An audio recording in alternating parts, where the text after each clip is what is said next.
अस्सलाम वालेकुम वरहमतुल्लाहि वबरकातुहू। आज की टॉपिक में हम पढ़ेंगे फैक्ट अबाउट वार एट बदर इन उर्दू। उर्दू में गज़वा बदर के मुतल्लिक़ हम कुछ हक़ाइक़ पढ़ेंगे। आ जाएं शीट की तरफ। जैसा कि आपको इंटरव्यू में बताया कि आज हम पढ़ेंगे, ठीक है, गज़वा बदर के अबाउट कुछ मालूमात हासिल करेंगे कि बदर का जो मकाम है वो मदीना से 150 किलोमीटर और मक्का से 300 किलोमीटर फासले पर वाक़ है। यानी कि बदर का जो ट्रैवल बनता है अब वो मदीना से 150 किलोमीटर है और मक्का से 300 किलोमीटर है।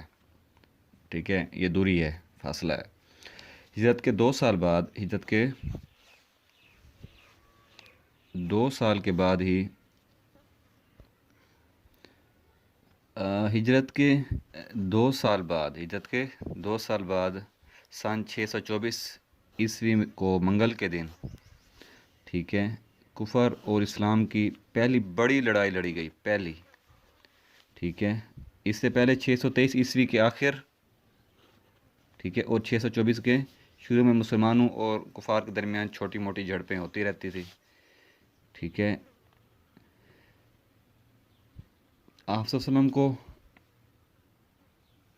खबर मालूम हुई कि अबू सुफियान के साथ 50 तीर अंदाज़ों का लश्कर आ रहा है, और ये बात जब मदीना शरीफ में पहुंची तो आप वसल्लम ने इसके दिफा के लिए 313 सहाबा कराम को हुज़ूर अकरम सल्लल्लाहु अलैहि वसल्लम ने मदीना से मक्का की तरफ रवाना किया, क्योंकि ये मक्का से हिजरत हो चुकी थी। तो यहाँ पे थोड़ा सा ऑपोजिट लिखा गया है, तो इसको थोड़ा इग्नोर करें। तो इंसान गलती होती है, जहाँ से हमने डेटा लिया था तो साहब ने थोड़ी सी इधर ये गलती की है। तो इसके साथ ही अबू जहल 1000 का लश्कर लेकर मदीना की तरफ रवाना हुआ नापाक इरादे के साथ। 313 के मद्दे मुकाबिल 1000 का लश्कर था। ग़ज़वा बदर में हुज़ूर अकरम सल्लल्लाहु अलैहि वसल्लम के साथ काफ़ी जलील क़दर सहाबा कराम भी मौजूद थे, जिनमें काबिल ज़िक्र हज़रत अबू बकर सिद्दीक़ रज़ियल्लाहु ताला अन्हु हैं, और हज़रत उमर रज़ियल्लाहु ताला अन्हु, हज़रत अली रज़ियल्लाहु ताला अन्हु, हज़रत हमज़ा रज़ियल्लाहु ताला अन्हु, हज़रत ज़ुबैर रज़ियल्लाहु ताला अन्हु, हज़रत अम्मार यासिर रज़ियल्लाहु ताला अन्हु और हज़रत अबू ज़र गफ़ारी शामिल थे। हज़रत उस्मान ग़ज़वा बदर में शामिल नहीं थे, क्योंकि उनकी ज़ौजा बीमार थी तो वो मदीने में ही रुके रहे। ठीक है, और ये बहुत मज़े की बात है कि हज़रत सलमान फ़ारसी ग़ज़वा बदर के वक़्त आज़ाद ही नहीं हुए थे। हज़रत सलमान फ़ारसी ग़ज़वा बदर में शामिल नहीं थे, ग़ज़वा बदर में शामिल नहीं थे, क्योंकि वो अभी तक ग़ुलाम थे। तो अगर आज़ाद होते तो वो ग़ज़वा बदर में शरीक होते ना। तो वो ग़ज़वा बदर के बाद हज़रत सलमान फ़ारसी आज़ाद हुए।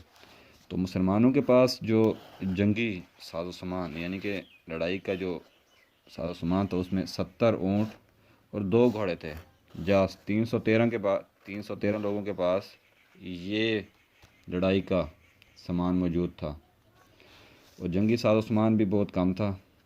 ठीक है, ये सवारियाँ इतनी थी, जहाँ 70 ऊँट और 2 घोड़े, और इसके मुकाबले में काफिरों के पास वाफिर जंगी साज़ो सामान और जानवर मौजूद थे। ये ग़ज़वा बदर जो है, सुबह के वक़्त जंग का ऐलान हुआ।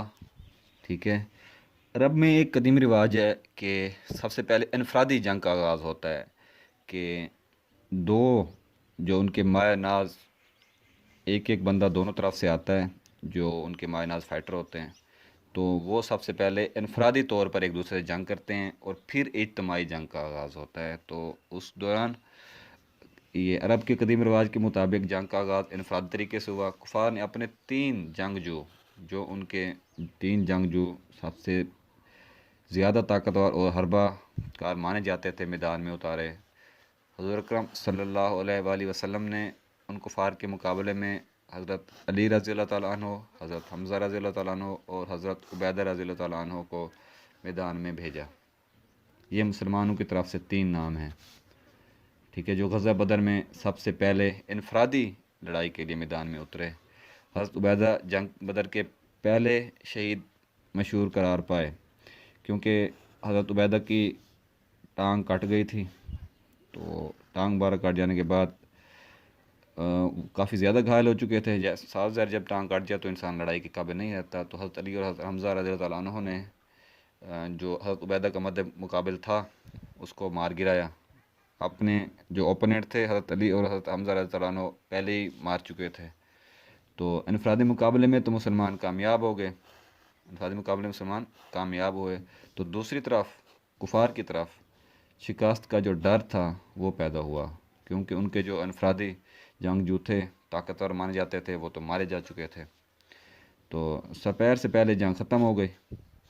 ٹھیک ہے، 14 مجاہدین شہید ہوئے اور 72 کافر مارے گئے 14 کے مقابلے میں. ٹھیک ہے، 70 کافر جنگی قیدی بھی بنے.